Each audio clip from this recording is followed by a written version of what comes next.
If you're interested in the story behind the business headlines, check out Big Technology Podcast, my weekly show that features in-depth interviews with CEOs, researchers, and reformers in business and technology. Hi, I'm Alex Kantrowitz. I'm a longtime journalist, CNBC contributor, and the host of the show. I empty my Rolodex every Wednesday to bring you awesome episodes, so go check out Big Technology Podcast. It's available on all podcast apps. Would love to have you as a listener. The HP AI PC breaks language barriers instantly by translating up to 44 languages in real time, powered by the Intel Core Ultra processor. With the right tools, work doesn't have to feel like work. Learn more at hp.com/AI PC. Hey, I'm Kwame Christian, and you are about to step into the world of Negotiate Anything, the #1 negotiation podcast in the world where we teach you how to make difficult conversations easier while getting more of what you want in the process. Each episode is packed with practical tips and strategies from the experts. We delve into negotiation, conflict resolution, and leadership skills that are crucial in both business and in life. Whether you're closing a deal, managing a team, or navigating personal relationships, Negotiate Anything provides you with the tools you need to succeed. Our conversations are real, relatable, and most importantly, rooted in practicality.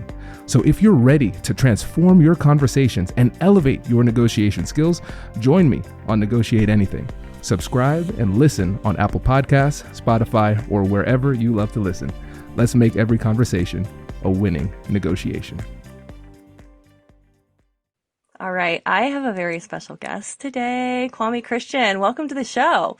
Lindsay, thanks for having me. Yeah, I have been a fan and really appreciate the work that you do. And I've been really anticipating this conversation because you are a pro at difficult conversations. So why don't you tell me a little bit about what you do and what you've been up to?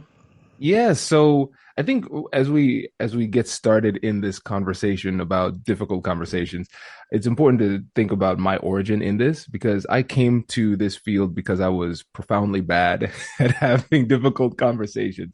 So I'm a recovering people pleaser, and now what I've done is I've shifted my identity from people pleaser to negotiator. And so this journey is really interesting because I wasn't even really aware of the concept of negotiation until law school.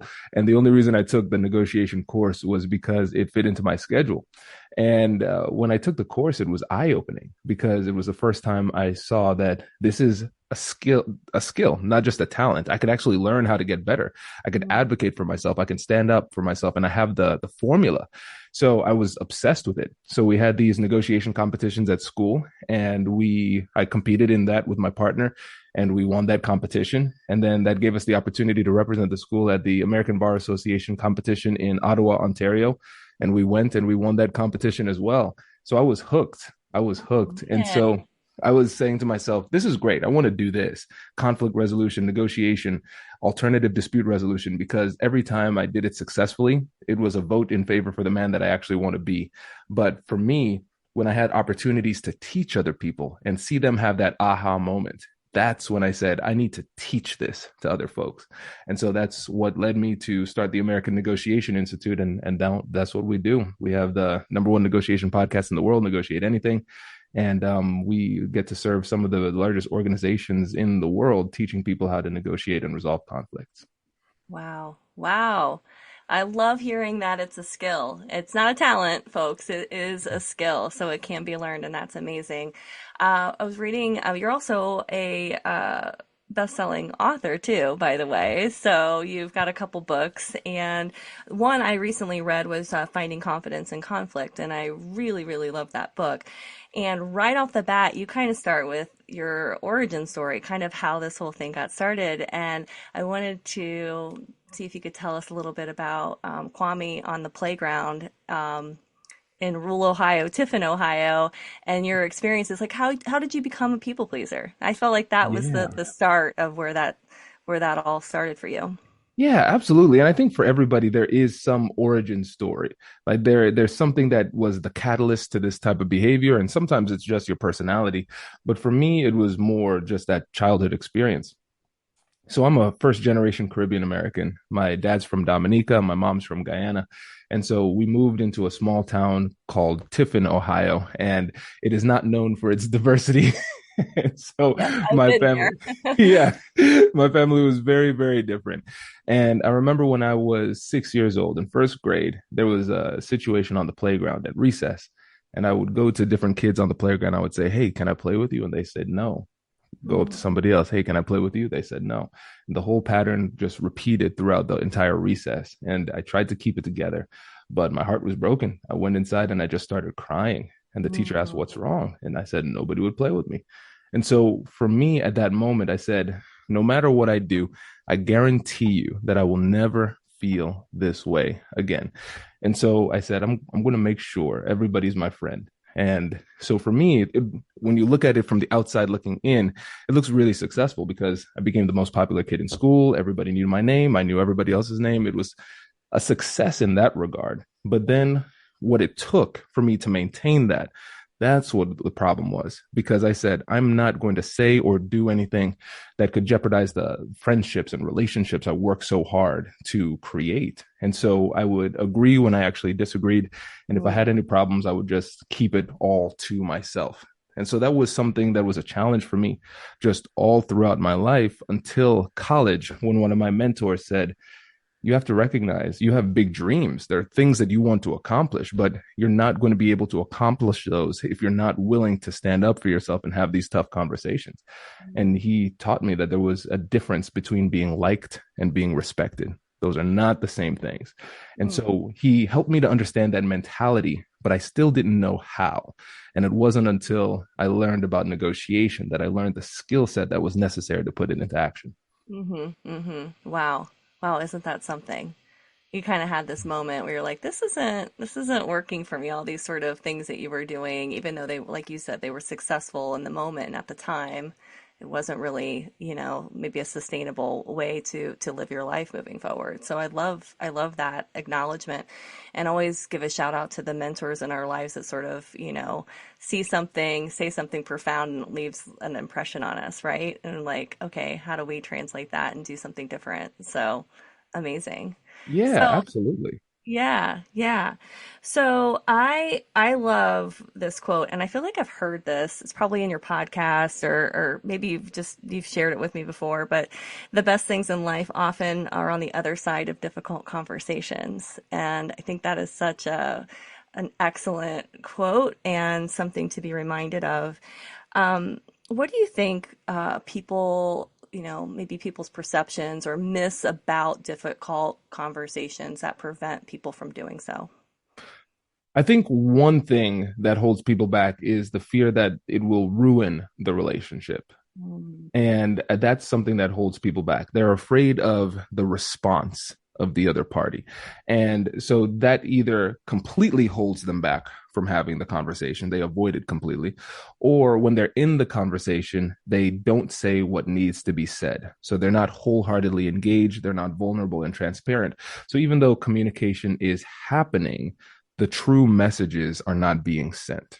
hmm And one of the things that I recognize is that conflict is an opportunity. When you go back to the motto of the American Negotiation Institute, where we believe the best things in life are on the other side of difficult conversations. And when you think about that, all right, I'm going to lean into the conversation. I'm going to have an opportunity based thinking framework for this. So whenever you find yourself afraid of these conversations, just force yourself to finish this sentence. This conversation is an opportunity to blank. There's always an answer there. It's an opportunity to learn, to grow, to repair a broken relationship, to get clarity, to solve a problem, all of these things, but we're missing out on those opportunities if we don't move toward these conversations. So when you think about the psychology of humans, it's really simple. When we're approaching these new situations, we're asking ourselves a simple question. It's a binary choice. Should I approach or should I avoid? And if I focus on the risks, if I focus on the negative things that may occur, then I say I need to avoid this conversation. But if I start to think about this as an opportunity, then I can see the positive things that are on the other side of the conversation, and it'll make it more likely for me to approach the conversation. Mm-hmm. And now when we're in the conversation, here's the thing that is a really tough truth to absorb. But when you actually pause and think about it, it makes a lot of sense. So when we're in these conversations, it gives you the opportunity to repair and strengthen worthy relationships. And it also gives you the opportunity to remove malignant relationships with minimal damage. Because in negotiation, it's the art of deal discovery, not the art of deal making. The worst thing that can happen sometimes is forcing a deal that never should have been made. Same thing with our relationships. Sometimes we have to have these conversations because there's something fundamentally wrong or broken in the relationship. Now, I'm going to go in and see whether or not this is something that should be fixed, can or should be fixed, or whether this is something where I say, you know what, red flags everywhere. The best thing for me to do is respectfully remove this person from my life and move on to something better. Do you want to get more of your favorite expert insights in a fraction of the time? Join Negotiate Anything Premium today. It's designed for busy listeners just like yourself, and Premium is everything that you love about our traditional feed, just packaged to save you time and make it easier for you to apply our expert insights in your difficult conversations. There's no time to wait. Join our premium community now and get started on your journey towards earning more and negotiating for the life that you deserve. Make sure to start your 7-day free trial today. Introducing the HP AI PC, your powerful AI assistant. Easily search through personal files, gain valuable insights, and make smarter, more informed business decisions. Unlock the future of work today with the HP AI PC, powered by the Intel Core Ultra processor. With the right tools, work doesn't have to feel like work. Learn more at hp.com/AIPC. Yeah. Wow. That's interesting. Yeah. So, I just think about just every day. Everything's a negotiation, right? Absolutely. So how, I guess it's like, how do you know which things to stand on? What things are important enough to sort of, bring to the table versus, I don't know, or maybe you're just constantly negotiating, Kwame, like it's an everyday thing as part of our lives, but like, I don't know if I have a question baked in here or not, but it's just kind of like, how do you know when it's the right time to lean into something that's difficult? Yeah, I think one of the tough things about this new approach is that negotiation is not just an activity. It has to become an identity. So in these conversations, I'm approaching it as a negotiator. There's a goal that I'm trying to get to in every single conversation. Even in the little small everyday conversations, my goal is to connect and hopefully uplift your experience of the day. And I will navigate the conversation with that intent in mind. And that's really important to keep in mind. Now, when it comes to identifying which conversations are worthy, there's no clear and easy metric, like a checkbox type of thing. And even if there was a metric or a checkbox, most people wouldn't like whip out a piece of paper and go through it anyway. So I think what we have to do is just trust our judgment in this. And here's what I mean. If we get that inkling that, should I have this conversation? The answer probably is yes. There's something inside of you that is saying that a conversation might happen. And if that's the case, then you can't fully understand whether or not a conversation should or should not happen only by yourself. Because if you're feeling that, it's potentially likely that the other person is feeling that too. So you should have an investigatory conversation to see whether or not a deeper conversation is even required. Yeah. Because at the end of the day, negotiation is an information game. I want to gather high level information so I can then make a good decision. And I want to have mutual conversation so you also have the best information you need in order to make an informed decision as well. And so if there's an inkling that a conversation needs to happen, I'm going to have the conversation just to see whether or not it's required. And if it's not required, if it turns out that the problem that I thought might have existed does not exist, the other person still feels respected by the fact that you care enough about them and the situation to even investigate and look into it. And when we think about this new identity as a negotiator, don't just think about it as a tool that we use externally with other people. I want you to think about this in terms of negotiating with ourselves for emotion management and better judgment and decision making too. This is the process of metacognition, thinking about thinking. I'm going to have this conversation with myself to figure out what I really want and why I want it, and then what I need to do in order to get it. And sometimes that's a better relationship. Sometimes that's smoothing out problems, or maybe it's taking advantage of opportunities. But I want to get that internal clarity first before I have that external conversation with the other person. So many things came up while you were saying that. I was trying to be a really good listener in that moment because I'm like, oh. I think that you hit on a really good point about if you have the inkling, to follow up on it and to take action on it. And I think very much as I think about listeners, I think about my own personal journey with codependency recovery. Many, many years of my life, old patterns have been really around not trusting myself.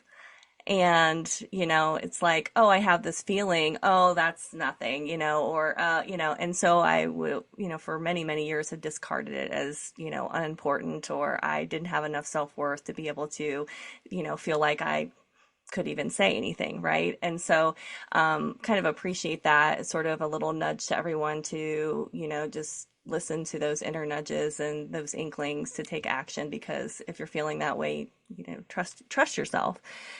So I really appreciate that comment. And I didn't know if you wanted, because you're kind of talking a little bit about the compassionate curiosity framework, kind of dancing on it a little bit. I didn't know if you wanted to talk about that. I think that would be I love this framework. I'd love for you to tell me a little bit more about it, and if you could break it down a little bit. I just felt like it was a very simple approach for breaking it down so a difficult conversation didn't feel like such an overwhelming moment, kind of getting yourself in check, Yeah, absolutely. And I'm glad that you recognize the simplicity, because it took so long to get it that simple. And I'll start off with a Bruce Lee quote. He says, I don't fear the man who knows 1,000 kicks. I fear the man who has practiced one kick 1,000 times. And compassionate curiosity is your compassionate and nonviolent kick that I will teach you in this conversation. Because the thing is, a lot of times there are infinite amounts of conversational and rhetorical techniques that you can use, but it's unlikely that people are going to just hone all of those skills and keep just a backpack of skills and know when and how to use them. And then second of all, I recognize that in these conversations, we're very emotional, and we are going to be flooded with cortisol, the stress hormone, and our limbic system is going to be firing. And so when it matters the most, we're typically not at our cognitive best. And so what I recognize as I was teaching people around the world how to negotiate is that I'll give them negotiation strategies, but it was hard for them to access those strategies under duress. So that's why I wanted to make sure that people have something simple that they can use as essentially their foundation for the entire conversation that they can flow through. So it's a simple 3-step framework. And the first step is acknowledge and validate emotions. The second step is get curious with compassion. And then the third step is use joint problem solving. And so we're going to assume that there is an emotional element in the conversation. And so we're going to lower the emotional temperature by labeling the emotions, acknowledging it, and validating it. Now, validation doesn't mean that we agree 100% or we endorse what they're saying, but it's recognizing that, hey, I can understand how your beliefs and your perceptions are leading to your feelings. And that makes sense. I get that. And you're going to go through that process until they calm down a little bit. You see the emotional temperature drop. Then you get curious with compassion, asking open-ended questions with a compassionate tone. And then as you gather more information and the emotion is down, then you can transition into that win-win negotiation, trying to solve problems with the other side.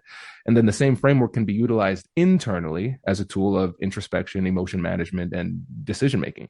So we're going to label our own emotions. So what is it that we're feeling? Most likely it's multiple things. And then we're going to get curious with self-directed compassion, asking ourselves open-ended questions with a compassionate tone to figure out why it is that we feel the way that we do.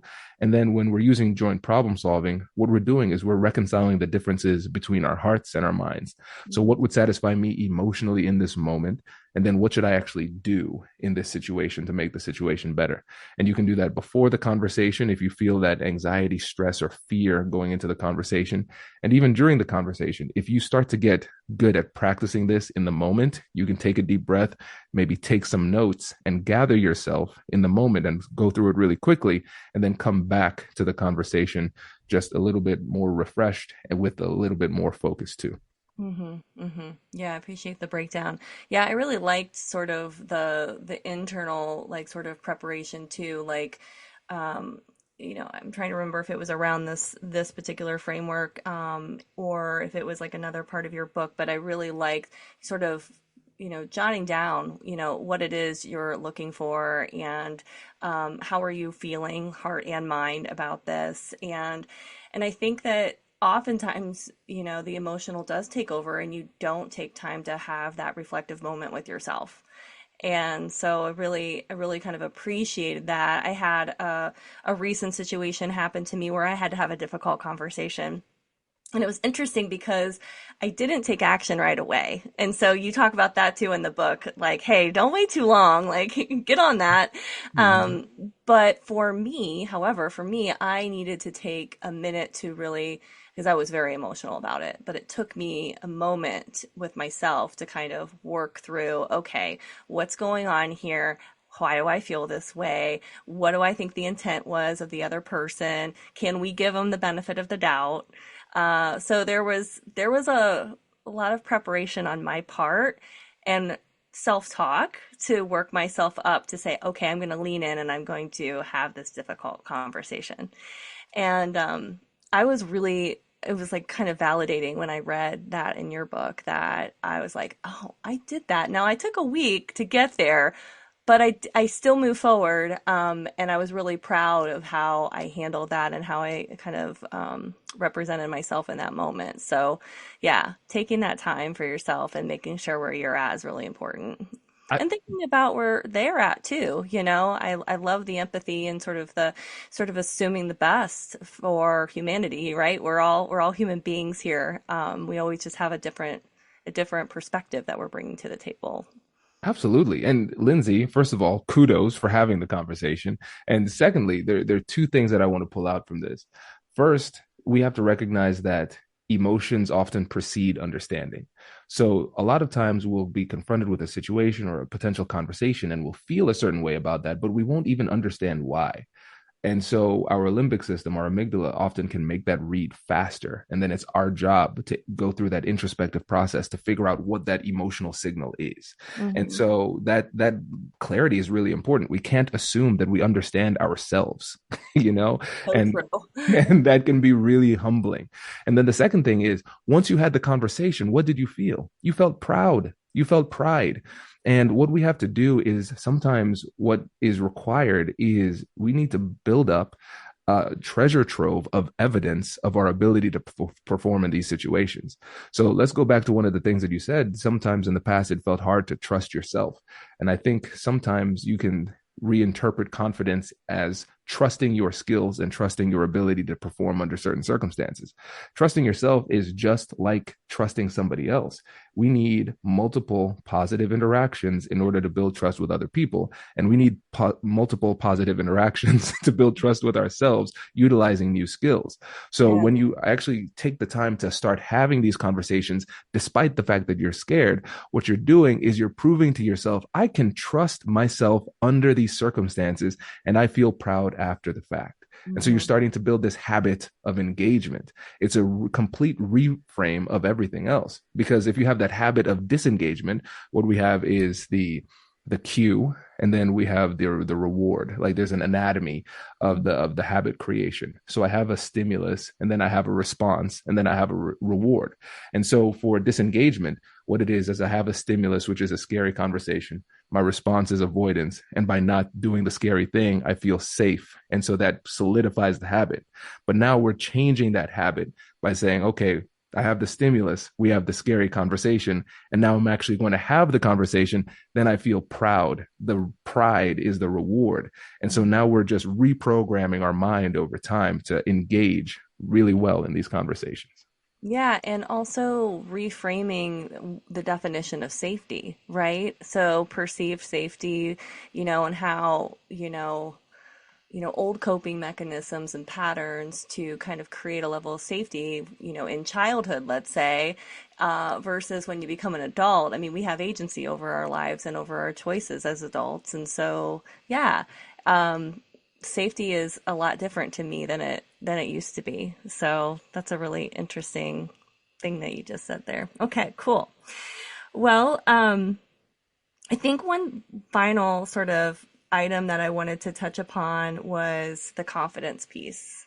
I know you get that question a lot during your trainings. People are like, well, I can like really stand up for my kids, but I can't stand up for myself. I mean, women are really, it's common for women to struggle in that area of being able to stand up for themselves. But we all struggle. It's not just a gender thing either. We all have different degrees of confidence. And so I guess my question is like, how important is confidence in a difficult conversation? And if people are struggling to get there, how do you start building that muscle? Confidence is crucial. Confidence is crucial. And I think one of the things that's important to recognize is that confidence is compartmentalized. And so you can be confident in one part of your life, but then you could be completely lacking in confidence in another part of your life. Even when it comes to difficult conversations, you can feel confident standing up to certain people under certain circumstances, but then there might be a certain person under other circumstances where you just cannot bring it to the table, right? Yep. And so when you're going through this, we have to analyze these patterns. A lot of times we just avoid that that reality in our heads. We just pretend like it's not the case, but the ostrich technique doesn't work. We have to address it. So we have to figure out, all right, what is it about this circumstance that makes it so tough? And for me, it's the closer relationships, because the stakes are higher, because yeah, if it's a business deal, even if there's a lot of money on the line, I can make more money. But if it's a situation with like my spouse, my kids, or a close friend or something like that, I can't just regenerate another friend with that level of closeness, Right. And so when you feel that pressure, it changes the level of confidence you have in that situation. And so I think it's important to break that down, because it's going to be different for everybody, but understanding the origin and the root cause of your performance gap is what allows you to start to address that performance gap. And the solution is going to be different for everybody, because the problem is going to be different for everybody. And so really what it comes down to is recognizing what are the problematic thought patterns that exist, and then replacing them with more empowering thought patterns that are also true. And then just starting to get it in that habit of approaching things in that way. Mm-hmm. The next thing is, and this is the hardest part of creating that positive cycle of confidence, is that there's no other way to build confidence than by taking action. And we have to start to recognize that these emotions that we receive, they come with messages, and some of them are true, some of them are false. And it's our job to understand the difference, because if the emotion is fear, it'll often come with a message of don't say anything, don't do anything, don't rock the boat, don't mess this up, right? But I can just recognize that if we're thinking about this through the lens of emotional intelligence and just going on this journey of life, my emotions will always be in the car, but I need to always be the person with their hand on the steering wheel. So I can hear the fear, and then I'm going to say, all right, the fear is telling me to pull a U-turn. Thank you for your contribution. I'm going to determine whether or not that's the way to go. I look at my map and I say, you know what? We're going straight. And so you will still feel that fear. And I want people to understand this, because confidence does not mean fearless. That's what we're talking about, courageous conversations. If you're having a courageous conversations, it requires fear because there's no courage without fear. Right. And so in these situations, you have to recognize, even for me, and I do this for a living, I still feel that fear, but it's my job to overcome that and take action anyway. And one of the things that I found, Lindsay, is that fear feeds on time. The more time we give it, the more it will start to grow. And I'm not encouraging people to be reckless, just jump into conversations without preparation. Give yourself time to prepare, but also recognize that fear is a very crafty emotion. And so it will convince you to do other things to avoid the conversation. It won't always manifest itself in terms of, hey, you're afraid, don't do it because you're scared.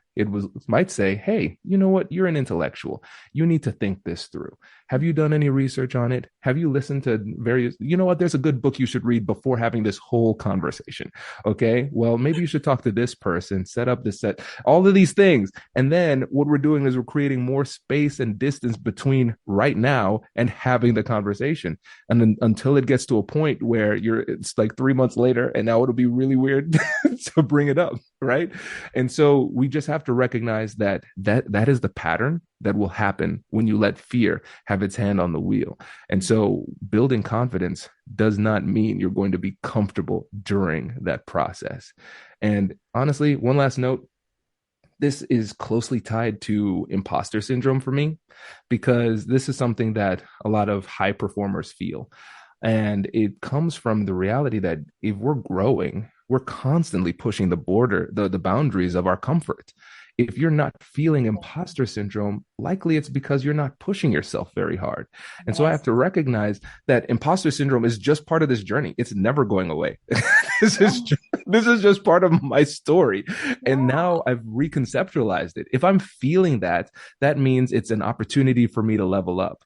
Oh, yeah, this is scary. I don't necessarily like this feeling, but it's actually a signal that I'm probably on the brink of doing something really big, something that is important, something that's going to move me to a new level. And it's a level that I've never been at, and I'm not quite sure if I can cut it at that level. But it's my job to keep on listening to that signal and then figuring out where and how I need to level up and improve in order to sustain myself at this new level. So fear and imposter syndrome, in my experience and in the experience of other people, a lot of times it just doesn't go away. It's just about finding a way to manage it and move forward in spite of it. Yeah.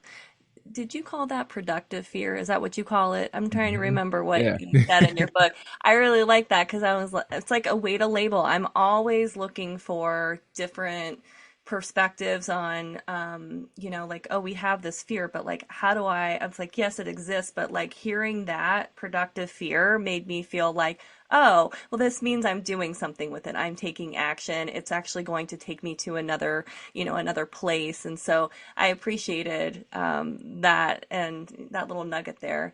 So, well, that's cool. That's cool. And I appreciate too the imposter syndrome thing. I think everybody feels that. Like you said, it's kind of like this, it's just going to always be present as we continue to challenge ourselves and to do new things. So one final quote from your book that stuck out to me, and you're like, okay, what do you got for me? But I underlined it. It said, we are all, let me back up. I underlined it. And it says, we are allowing the world to shape us every time we choose not to engage in these difficult conversations. And it's so true, right? It's so true. It's like if we just stand back and choose to avoid having these conversations, and we really don't get anywhere, and we don't have deeper relationships. And I think that's ultimately what we're looking for: fruitful, loving, nurturing, caring relationships in our lives. And difficult conversations are just part of that. Absolutely. Oh yeah, it's encouraging, it's exciting, but it's also terrifying. It's because I remember when we had Kai and then subsequently Dominic. I remember when it was time to bring him home, I was thinking like, there's something wrong with our system. I'm not equipped to have this baby.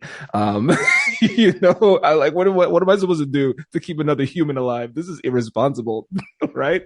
And then I think about it for ourselves when we're having these conversations and recognizing that we can shape our lives by having these conversations. It's kind of scary because it's like, wait a second, I can't blame anybody. It's really up to me. I'm in control of that. That's a lot of responsibility. And I think sometimes it doesn't improve our position, but it allows us to play this game with less pressure if we can always play with the excuse of blaming somebody else. Well, they were doing this to me. They were doing that. This situation was like that. If those things weren't happening, then my life would have been perfect. And yeah, like we forget to recognize that we have the power to have these conversations and shape these relationships and shape these situations. And yeah, it's daunting to take that responsibility, but it can be really, really enlightening, and it could be the catalyst to the life that we deserve. Yeah, awesome, Kwame. I really appreciate you. Is there any final thoughts you want to leave us with before I let you go? Yeah, I would say I think it's the best slogan in the world. As much as I love mine, just do it. Just do it. Like we need to start taking action. If you were listening to this episode and you're saying, man, there's a conversation that's been lingering that I've been holding back on. Now's the time. This was the sign for you to take action. And I think it's just important to recognize that you have what you need to be successful in these conversations. You have the compassionate curiosity framework. That is more than enough to navigate through the majority of these conversations. So you just have to trust the process and begin to trust yourself and take action. Just do it. Well said, Kwame. It's been awesome having you on the show. Thank you so much. Oh, it's my pleasure. Thanks for having me. Wait. Now, before you sign off, I have something to tell you that I've never told you before. Just kidding. I've told you before, but you should listen to it again. I want you to know about Negotiate Anything Premium. Imagine all of the things that you love about our traditional feed, plus so much more. I know you like our traditional feed because you're at the end of the episode. And with Negotiate Anything Premium, you'll get more bonus content you've been asking for, more of the expert insights that you can't get anywhere else, and more exclusive behind-the-scenes access into every conversation. Are you ready to get more of what you want out of your life, career, and every conversation? With Negotiate Anything Premium, you'll have access to more high-level, custom-designed content and insights, giving you the tools you need to negotiate higher salaries, better deals, and better relationships in your life and career. Once I had a listener share that Negotiate Anything helped her to negotiate a $53,000 raise. Could this be you? What would that mean for your life? I've seen firsthand the impact this model has had on my life and the lives of my corporate clients, and I am confident that it can do the same for you. Are you ready to negotiate more of the best things in life? Click the link in the show notes to learn more. I'll catch you later.